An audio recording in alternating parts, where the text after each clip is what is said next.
Hey there, Dr. Alan Christensen here, and I want to tell you a really fun story. This is kind of a historical narrative, and this is all about the evolution of the shake.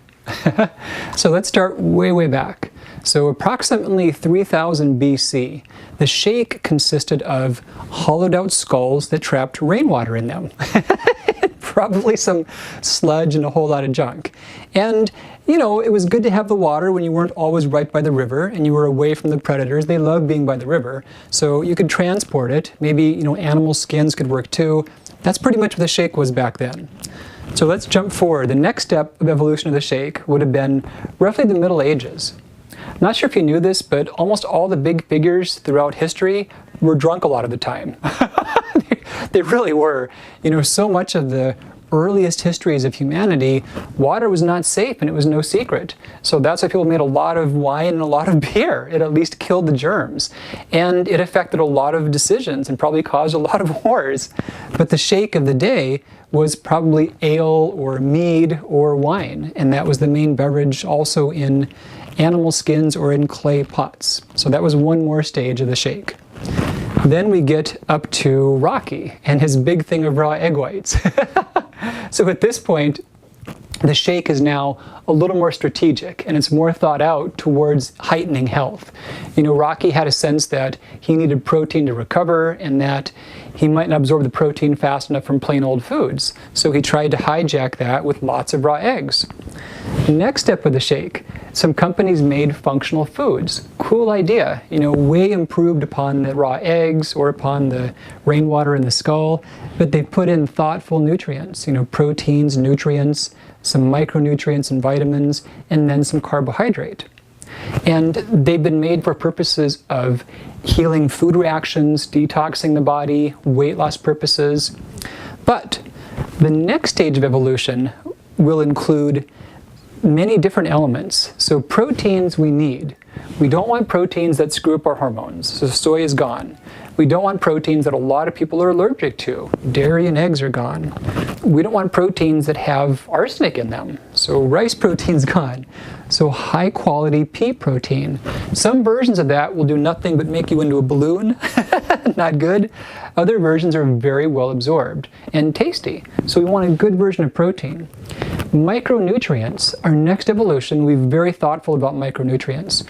We're not just going to pour the kitchen sink in and put in a lot of thousands of percents of RDA of all the B vitamins. Doesn't help, and now we're seeing that a lot of those synthetic B vitamins, for many of us, they raise our cancer risk based upon our genotype. So we've got to be thoughtful about which ones, how much, are they converted or not.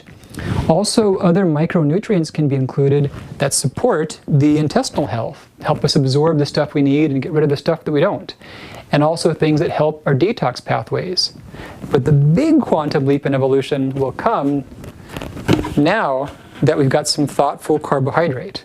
So it's not rainwater, it's not ale, it's not raw egg whites, and it's also not sugar.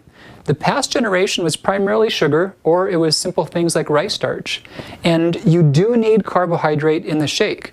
There's this magic thing that happens when your blood sugar, your insulin, your cortisol, when they're just dialed in and steady, and they're good and healthy, that lets us burn a ton of fat, which is fun because we'd like to have less, but also it's fun because fat gives us a ton of energy, and we can go all day from that.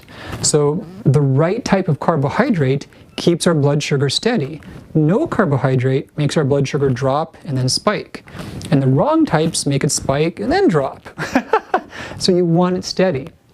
Now we know about carbs, we know about fibers, and the slower burning a carb is, the more fuel we get from it, the better it is for us. But pure versions of fiber, as good as they are, they offer no fuel. So fiber has soluble, which dissolves in water, the stuff you get in your salad. Also insoluble, that's things like Metamucil or also the type from grains and beans. But there's this in-between thing that's really intrigued me called resistant fiber.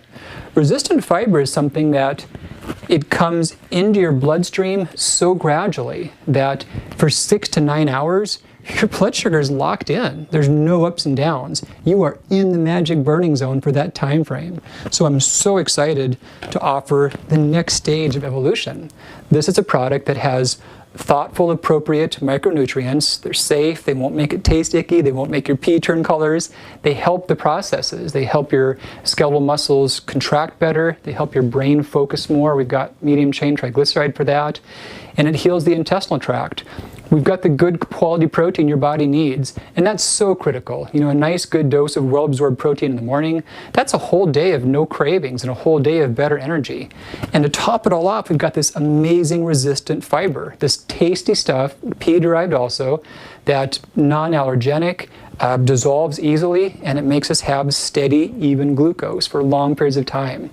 So welcome to the next stage of evolution.